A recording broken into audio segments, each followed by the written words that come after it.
Bismillahirrahmanirrahim. Assalamualaikum warahmatullahi wabarakatuh. Sahabat Nurul Islam, jumpa lagi dengan saya tentunya di acara podcast Nurul Islam. Salam keberkahan. Sahabat, sebentar lagi kita akan merayakan Hari Raya Idul Adha atau Hari Raya Idul Kurban. Berbicara tentang sejarah, ternyata sejarah Idul Kurban itu sudah ada sejak zaman sebelum Rasulullah. Nah, saat ini kita akan membicarakan tentang sejarah bagaimana sih sejarah Idul Kurban atau Idul Adha itu sendiri yang berada di Masjid Nurul Islam Muka Kuning, Kota Batam. Alhamdulillah saat ini di tengah-tengah kita telah hadir, beliau adalah seorang Direktur Utama Nurul Islam Group sendiri. Beliau adalah Bapak Insinyur Haji Muhammad Arif. Assalamualaikum Bapak. Waalaikumsalam warahmatullahi wabarakatuh. Masya Allah, gimana kabarnya Bapak? Alhamdulillah baik, Bu Dwi. Masya Allah, sehat selalu ya Bapak ya? Iya. Sepertinya menjelang Idul Adha ini Nurul Islam sudah banyak ya Pak persiapannya. Nah, berbicara tentang Idul Adha, seperti apa Pak sejarah Idul Adha itu sendiri, terutama di Masjid Nurul Islam Bapak? Iya. Terima kasih. Memang Nurul Islam itu kalau kita tilik dari sejarah dakwah terutama yang ada di Kota Batam itu ya, kebanyakan memang, mohon maaf ini, kawan-kawan kita yang hari ini berkiprah di perumahan-perumahan itu rata-rata mereka kebanyakan itu dulunya aktivitasnya juga di kawasan Muka Kuning, Batam Indo terutama. Masya ya. Allah, berarti aktivis Nurul Islam gitu ya Pak ya, luar biasa. Jadi mereka juga punya pengalaman bagaimana penyelenggaraan kurban gitu ya, dan juga di momen-momen yang lain seperti Ramadan gitu. Nah memang khusus untuk kurban dari awal ya itu periode tahun 2000 ke bawah gitu ya. Karena masjid itu kan tahun 91 ya didirikan oleh para pendahulu-pendahulu yang dulu itu. Memang gerakan dakwah alhamdulillah motor penggeraknya memang di Masjid Nurul Islam. Ya sebelum ada yang Masjid Nurul Iman ya yang di atas di Blok Oh, berarti itu. Masjid Nurul Islam itu sendiri ya Pak sendiri. ya? Dulu ya. Jadi pada saat kawasan didirikan memang beberapa tahun kemudian itu sudah disiapkan dengan masjid. Dan masjid itu menjadi sarana dakwah, sarana ibadah, sarana belajar juga gitu. Sebelum adanya mal-mal yang banyak hari ini gitu. Iya, sekarang luar biasa Pak, mal di mana-mana ada. Ya. Maka pada tahun-tahun awal itu kita masih mudah untuk menggerakkan kepada seluruh pegawai, seluruh karyawan yang tinggal di kawasan Batam Indo ini, Bu. Ya. Karena memang mereka disibukkan dengan pekerjaan di perusahaan, aktivitasnya praktis ketika sudah di perusahaan pulang malam atau pagi hari itu, waktu liburnya tentu di Sabtu sama Ahad. Sabtu ya, hanya 2 hari gitu ya Pak ya. Makanya dakwah di Nurul Islam sampai hari ini yang terjaga lestari itu kan pengajian umum malam Ahad gitu ya. Nah di malam Ahad itu sama besoknya hari Ahad itu waktu yang memang luang. Nah itulah yang kemudian digunakan untuk ya berbagai kegiatan. Salah satunya adalah ketika momentum Idul Adha gitu. Nah apa yang dilakukan pada awal-awal itu kita mengakomodir dan bersama-sama dengan majelis taklim yang rata-rata ada di bahasa kita kan dormitori ya, pemukiman yang ada dalam kawasan industri Batam Indo. Di situ ada majelis taklim, kita ketemu sama mereka kawan-kawan itu, ayo ini Idul Adha gitu. Apa yang bisa dilakukan? Dulu itu kan pemahaman keagamannya tidak seperti sekarang gitu ya. Ayo kita beli 1 ekor segala macam lah, atau 1 sapi segala macam begitu. Tapi yang mudah disampaikan pada itu adalah dengan gerakan infak. Oh, berarti Idul Adhanya bersama-sama gitu ya Pak ya? Banyak sama-sama karena mereka ya belum dalam tanda kutip ada kesanggupan untuk beli 1 ekor kambing gitu kan. Yang mudah mengajak bagi mereka yang banyak jumlahnya karyawan kan hampir mau 96 ribuan yang bekerja di kawasan ini, sementara 60 ribuan itu tinggal di dalam gitu ya. Di kawasan gitu ya Pak ya? Di tempat kita di Batam Indo ini. Maka mudah bagi kita pada saat itu, ayo kita namanya infak terpadu diarahkan untuk pengadaan kambing. Maka terkumpullah dari majelis taklim A, majelis taklim B, majelis taklim gabungan juga gitu terhimpun namanya infak kurban. Yang hari ini kita kenal infak kurban di sekolah-sekolah gitu ya. Iya, betul, untuk pembelajaran sekarang sudah dimulai ya. gitu ya Pak ya. ya. Tahun itu belum banyak sekolah juga kan. Iya, tapi kita iya. di kawasan industri sudah memulai dengan infak kurban namanya. Infak kurban. Dan dari infak kurban itulah yang kemudian oleh remaja masjid pada saat itu diakomodir gitu. Ayo, ya kita memang tidak ada motif-motif untuk mencari keuntungan dari aktivitas itu, murni memang untuk dakwah gitu. Karena rata-rata waktu itu kita semua juga bekerja gitu ya. Iya, Tapi pada saat Sabtu sama Ahad ini waktu yang bisa kita gunakan untuk berbagi, untuk kemudian kita mengadakan kegiatan keagamaan, kegiatan sosial. Di bawah koordinasi remaja masjid divisi Dansos pada saat itu ya. Berarti ada divisi khusus ya Pak ya? Ada divisi khusus Dansos yang gitu. mengakomodir infak atau sedekah kurban itu. Ini yang kemudian dikelola, kemudian dibelikan kambing dan sapi gitu. Di mana menyalurkannya gitu. Itulah kemudian waktu itu kan Batamindo masih sangat private ya, masih sangat ketat banget, kita nggak boleh nyembelih di sini lah gitu kasarnya kan. Kalau sekarang kan gitu. sudah boleh, karena kawasan industri kan. Iya. Nggak boleh ada darah tertumpah segala macam kan gitu ya. Berarti safety banget ya Pak ya. Iya, pada saat itu. Maka kita keluar gitu, ke pesantren-pesantren yang ada di Kota Batam. Ya, contoh misalnya ke pesantren yang tua ya, di Darul Falah Nongsa itu. Ada pesantren Al Jabar di Bengkong, ada di Sekupang. Ya, Bina Umma, dan alhamdulillah. Nah, hari-hari itu memang kita korbannya keluar gitu ya. Berarti bahkan ke hanya pulau pengumpulan juga. infak saja ya Iya, Pak ya. Betul. Jadi banyak juga proposal-proposal yang ke kita dan kemudian kita salurkan dalam bentuk hewan. Ya, pada saat itu belum banyak perumahan-perumahan juga di Batam kan. Gitu ya. Hari ini baru menyebar banyak perumahan-perumahan. Dulu masih banyak hutan ya Pak ya. Masih banyak hutan. Tapi itu menjadi momentum yang poinnya adalah sedekah kurban itu sudah dimulai di kawasan ini gitu. Dan itu kemudian digunakan kan di mana, di daerah-daerah lain atau di tempat-tempat kita yang sampai hari ini pun juga sebagiannya juga ada kan Bu. Nah, jadi mulainya bukan pada infak kurban yang 1 orang 1 ekor kambing, kalau mau sapi 7 ekor begitu. Awal-awalannya tidak begitu. Pembelajarannya justru mulai dari sedekah kurban. Yang kemudian dari sedekah kurban itu terhimpun sekian. Saya masih ingat sekitar waktu itu ada 10 ekor sapi gitu ya, dan kemudian ada 50 bahkan sampai 70 ekor kambing. Itu pun kita tidak sembelih di sini, tapi kita bagi-bagikan ke pulau, kemudian ada ke daerah-daerah, daerah Sagolong, daerah Batu Aji. Dulu kan Batam itu di 2, Batam Timur sama Batam Barat. Belum ada Batam Timur Barat itu ya aja, Pak ya? kecamatannya baru 2, Batam Timur sama Batam Barat, nggak ada kecamatan yang Sagulung lain. gitu. Sagulung belum ada, Batu ya, Aji belum ada, Sekupang itu bagian dari Batam Timur gitu.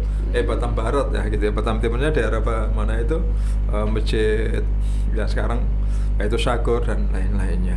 Jadi awal-awal sejarah itu memang lebih dipicu kepada sedekah, bukan pada penunaian kewajiban pribadi gitu ya. Iya. Yang kedua, kita bisa sampaikan kurban di perumahan-perumahan atau di masjid-masjid yang memang itu membutuhkan, menjadi sarana dakwah. Nah, itu yang kita laksanakan. Ya, alhamdulillah masyarakat menyambut gitu ya dengan kehadiran remaja masjid, dengan taklim di sana, ada TPQ, ada macam-macam begitu. Nah, itu yang kita jalankan gitu ya. Ya, memang kalau kita pahami dari unsur sejarah perjalanan kurban di Nurul Islam itu awalnya pada sedekah kurban ya. Bukan pada kurban yang hari ini kita tawarkan 1 orang 1 ekor, kemudian kalau sapi dengan 7 orang gitu. Awalnya justru ya sedekah kurban atau infak kurban. Nah, yang kedua, kita berbagi dengan masyarakat, tidak disembelih di tempat kita di sini, tapi kita salurkan gitu ya, Pak, bahasanya itu tebar hewan kurban gitu. Iya, terbar hewan ya Pak ya, ya, tebar hewan. Karena hewannya yang iya betul. Nah, Itu fase awal ya, fase awal itu seperti itu. Nah, fase yang berikutnya itu ketika DSNI sudah menjadi yayasan tersendiri gitu ya. Dan memang ada tuntutan untuk berhubungan dengan namanya muzaki atau musodik gitu, atau kita berhubungan dengan CSR. Nah, itu barulah kemudian kita memiliki modal gitu ya, atau memiliki pendanaan gitu, yang kemudian kita rupakan dalam bentuk hewan kurban, sapi atau kambing, tapi tidak lagi begitu saja diberikan gitu, tapi dikelola gitu, Bu. Iya. Berarti secara tidak langsung sebenarnya Nurul Islam ini secara sejarah sudah menjadi pioner tentang infak kurban gitu ya Pak ya. Hingga sekarang juga rupanya masih diterapkan gitu. Iya, dan banyak orang juga menggunakan pola itu kan. Iya, betul sekali. Memang di tahap kedua itu kemudian kita berada pada sebuah, wah ini nggak bisa kecuali kita harus buat programnya gitu, Bu Dewi. Supaya masyarakat juga bisa melihat kan gitu. Jadi kemudian kita tawarkan kepada CSR gitu ya, corporate social responsibility dari perusahaan-perusahaan itu, mereka kita tawarkan satu program namanya BTS. BTS itu budidaya ternak sehat. gitu ya, Pak, program ya? BTS, budidaya ternak sehat. Siapa yang mengelola itu? Nurul Islam. Di bawah divisi apa? Di bawah divisi Dana Sosial Nurul Islam pada saat itu. Ya, berarti emang memelihara hewan gitu ya Pak ya, Nurul Islam itu? Bahasanya budidaya gitu ya. Budidaya. Ya, BTS budidaya ternak sehat itu bahasanya. Artinya kita buatin kandang, kita siapin petugasnya gitu, orang-orangnya gitu, dan juga kita siapkan programnya. Ya termasuk juga ketika sudah diadakan kambingnya pada saat itu, ini bagaimana budidayanya. Bahkan program BTS itu waktu itu kita sampaikan dengan beberapa pola gitu ya, Bu. Yang pertama itu adalah pola namanya kurban seumur hidup. Ada juga. Jadi, ya Pak? Ada program seumur hidup pada saat itu ya. Saat itu. Apa maksudnya kurban seumur hidup? Kurban seumur hidup itu begini, kita tawarkan kepada calon pekurban, silakan Bapak dan Ibu kurban tahun ini 5 juta misalnya gitu ya. Iya. Pada saat itu kan hewan kurban cuma 2,5 juta gitu ya. Kenapa 2 kali? Artinya yang 2,5 juta itu digunakan untuk korban yang bersangkutan sendiri, yang 2,5 juta itu untuk investasi dia di program BTS. Di budidaya ternaknya tadi ya Pak ya? Kan tentu nggak satu orang ya, dan tentu juga kambingnya tidak satu. Tahun itu sebelum 2006 ke bawah itu kita punya 111 ekor kambing. Luar biasa. Program itu ini punya orang semua ya Pak ya? Iya. Sudah ada yang punya maksudnya. Betul. Gitu ya. Nah maksudnya ketika korban seumur hidup itu orang itu cukup berkorban 5 juta. Pada saat itu ya, kalau sekarang udah nggak bisa, mungkin 10 juta kalau mau Iya. Dengan mereka satu kali berkorban ke Nurul Islam, ke Dana Sosial Nurul Islam atau ke DSNI, pada saat itu mereka sudah bisa mendapatkan korban seumur hidup sepanjang. Berarti setiap tahun sudah nggak siap perlu itu lagi, ya Pak hewannya ya? Nggak perlu lagi mereka mengeluarkan uang lagi, cukup investasi sekali aja, satu kali untuk korban yang bersangkutan, satu kali ibaratnya udah saya bayar dulu lah untuk tahun depan gitu. Sama DSNI ini dikelola. Nah, untuk 1 tahun itu kenapa bisa terjadi seumur hidup begitu? Karena kan kambing itu juga tidak sendiri gitu ya kan, kita budidayakan ya, kita ternakkan lah gitu, beranak pinak. Nah dengan beranak pinak itu inilah yang kita jaga sepanjang memang program BTS itu ada, ya manfaatnya akan setiap tahun diberikan kepada yang bersangkutan. Itu yang pertama, Bu Dwi. Yang kedua, karena memang banyak ternak kambing yang kita kelola, kita budidayakan, ini kita berikan kepada keluarga-keluarga yang kurang mampu itu dalam bentuk bantuan ya, hibah. Nah, hibah itu misalnya pernah kita jalankan pada saat itu di beberapa lokasi, termasuk di Piayu Laut itu ada satu keluarga yang kita berikan 6 ekor. 6 ekor itu harapannya dengan dia membudidayakan kambing 6 ekor itu bisa membantu kehidupan hariannya lah gitu. Mungkin kegiatan pokoknya dia bertani misalnya kan, tapi ada peternakan yang dia yang di situ yang dikelola gitu kan, dan itu kan cepet kan ya, paling 2 tahun dia udah beranak gitu Beranak ya Pak ya. Ya beranak itu kemarin polanya adalah paron. Paron itu maksudnya kalau anaknya 3 itu yang ganjil miliknya mereka si penerima manfaat, Iya. yang genap miliknya DSNI, miliknya lembaga gitu. Seperti itu. Jadi kalau misalnya 3 maka anak pertama ketiga kan 3 itu langsung keluar kan, 3 kan gitu. Yang 2 berarti yang 1 sama 3, yang 2 ekor miliknya mereka, yang 1 ekor miliknya DSNI. Tapi diternakan di situ. Nanti DSNI punya hak 1. Nah yang 1 ekor ini kalau jumlahnya kan banyak tuh, iya, betul itu bisa sekali. dipakai untuk menopang program seumur hidup yang tadi orang sudah memberikan kepada kita. Jadi konsepnya itu begitu dulu itu ya. Nah ternyata memang apa ya, geografi atau mungkin cuaca gitu ya. Iya betul. Jadi tidak mudah memang untuk mengelola membudidayakan kambing.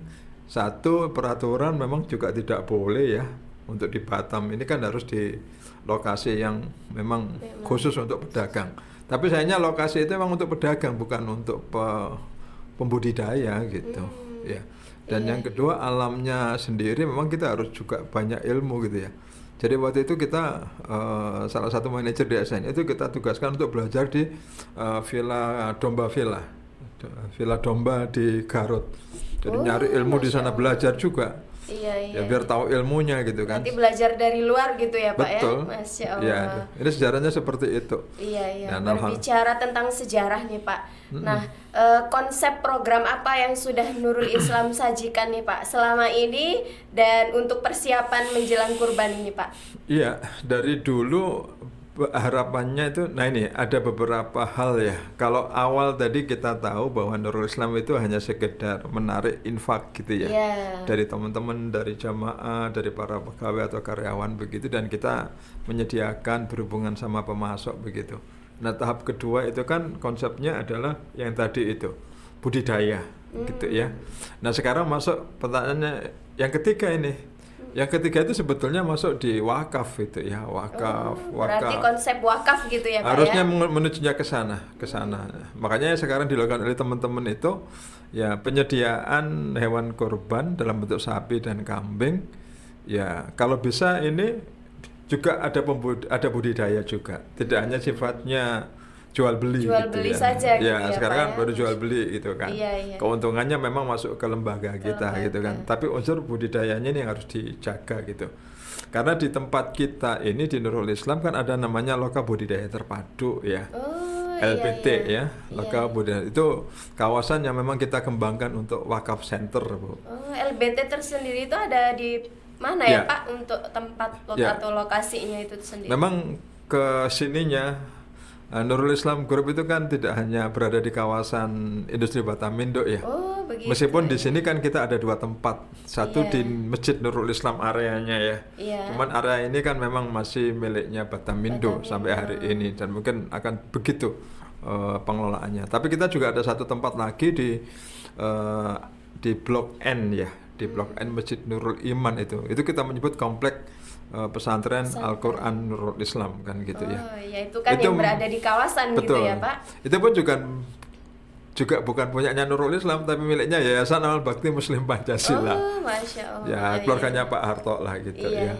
Jadi kita sendiri yang mana punyanya kan gitu. Nah makanya dari sisi aset itu inilah aset-aset yang memang dipunyai Nurul Islam. Maka kita mengembangkan di kawasan namanya LBT, Loka Budidaya Terpadu, itu kira-kira 60 kilo ya.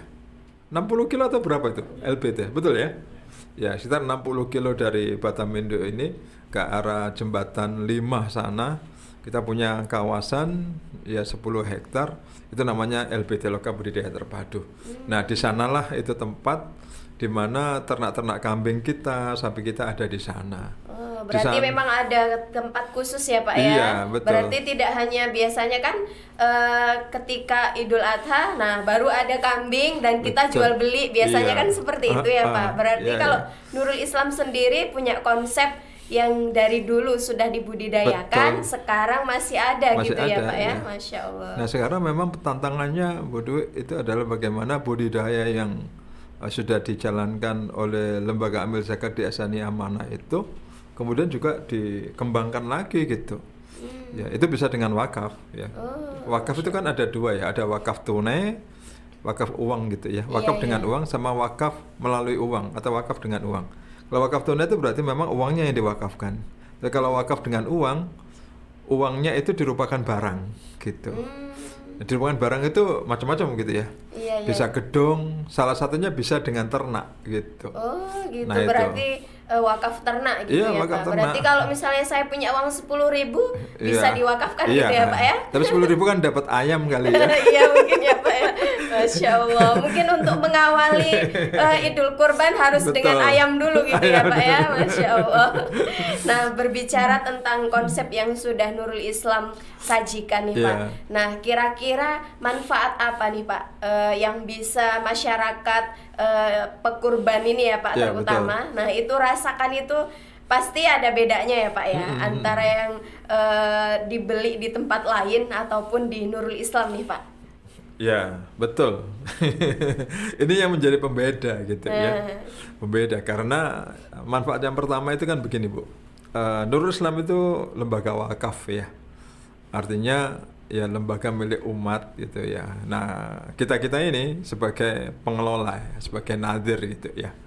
Artinya bahwa apapun yang dilakukan itu kebermanfaatannya kembali kepada umat.